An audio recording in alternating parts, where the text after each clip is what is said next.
And now it was with great pride that I introduce Baker alum, Mr. Charles Agro.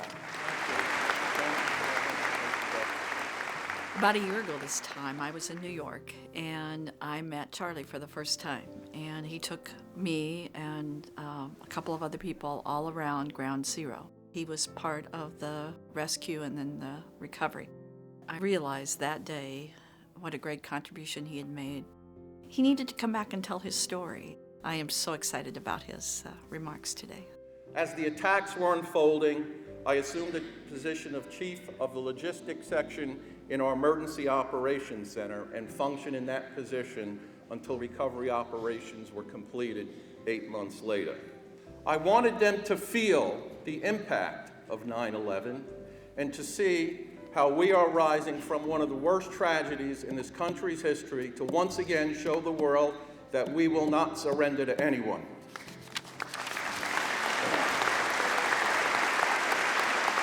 My grandparents were born in Italy and immigrated into the country as children through Ellis Island in the early 1900s. My grandfather's father came over, and then when he had enough money, he sent for his family. You could see the actual manifest of the day they landed on Ellis Island, and they went to the Lower East Side of Manhattan, and they settled over there. My grandparents didn't have an education. My parents did go to school, but they didn't stay in school. They made sure that my sister and brother and I did go to school, and they knew the value of education.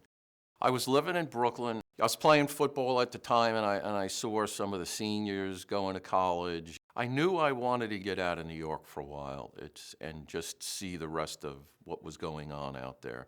I started getting mail from Baker. I had applied, and at the last minute I changed my mind and I didn't come to Baker. At that point, my father said, why are you wasting your time? You should be in college and you should be playing. And I reapplied to Baker and got in and came out in September of 1974. Playing football as a freshman, you've got your leaders that are on the team. They lead by example on the field and off the field. When it was your turn, you stepped up and you had to provide the leadership for the younger players on the team. When things get tough, you're not going to walk off the field. You're going to continue until the game is over, and if you work hard enough, you're probably going to win. So that's what's one of the things I've learned here. The support from the professors, it was great. They were proud that you were part of the team, but they never cut you any slack. Charlie was a well-rounded person and a person who was very well liked by his colleagues, by his fellow students. As a freshman, I had him in my Intro to Bio class. He was a great teacher. Even though you weren't doing that great in his class, he would spend the time with you, and you'd always try your hardest for him.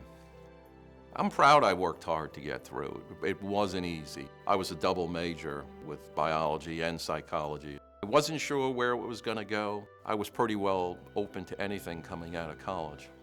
After graduating from Baker in 1979, I began my career at the Tulsa City County Health Department in the environmental protection field.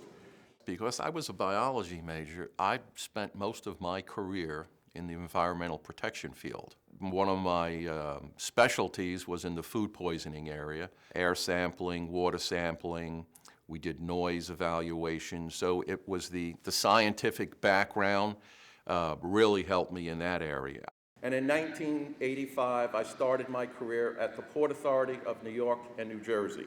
The Port Authority was going to start a recycling program. We opened up a port, and the dredge material that was under the water that we picked up couldn't go out to ocean dumping.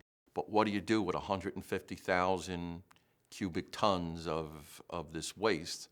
We had engineers, we had marine engineers, transportation engineers, logistics specialists, and we all had to work together to come up with a plan. And then we found an alternative that we sent it out to Utah to use as landfill covering. I spent close to 20 years in that field before I switched over to emergency management. My first office was on the 106th floor.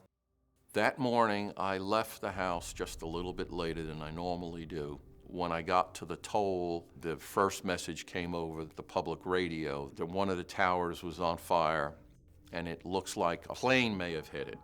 I'm flying at about 85 miles an hour to get to the building. All of a sudden, I look up, and I see a fireball coming out of the second building. And I just went, okay, we're under attack. So I took off for our emergency operations center. We have an emergency operations center. It's got computers set up, and there was one police officer in there. And I said, Billy, start firing everything up. Let's get the place lit up. And we started turning on all the computers. We started turning on the radios. We were fielding calls. People were coming in. Everybody started assuming their positions. We had communications with the Trade Center, and then all of a sudden I looked out the window and I didn't see Tower 2 anymore. I saw a plume of smoke, and I said, Captain, I don't see Tower 2. He says, it's behind the smoke. I says, no, Captain, I can't see the tower. The tower is not there. And it was gone. So then the order went out from there to get everybody out. And then a little while later, Tower 1 went down. And everything was silent.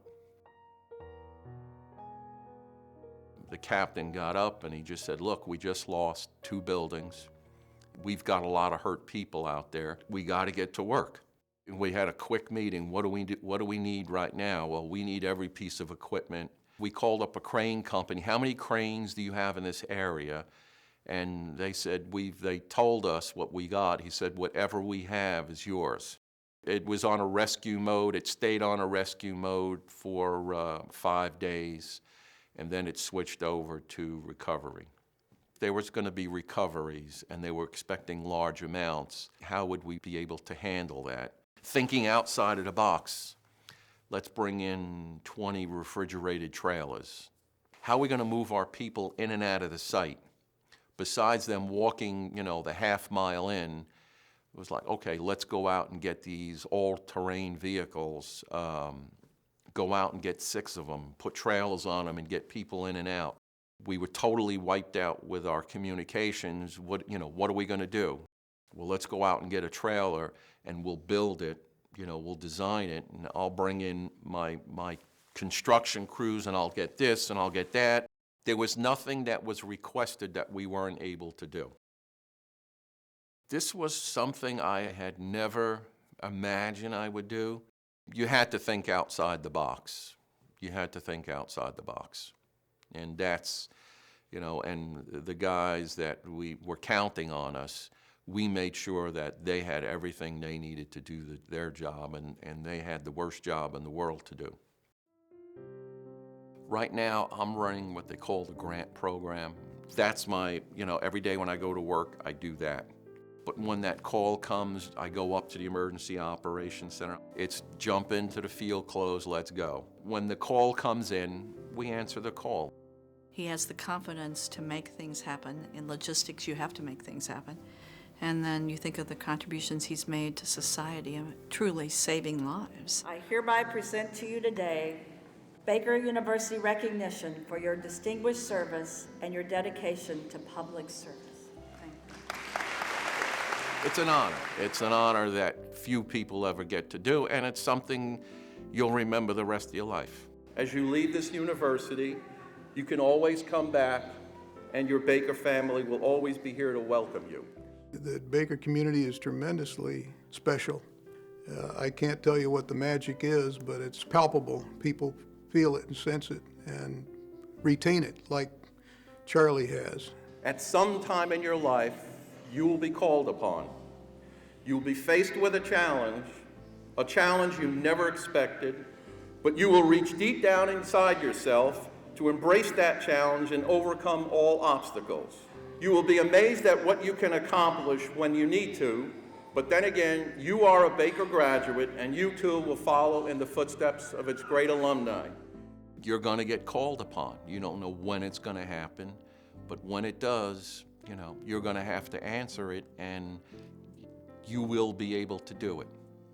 You will be able to do it. That's it.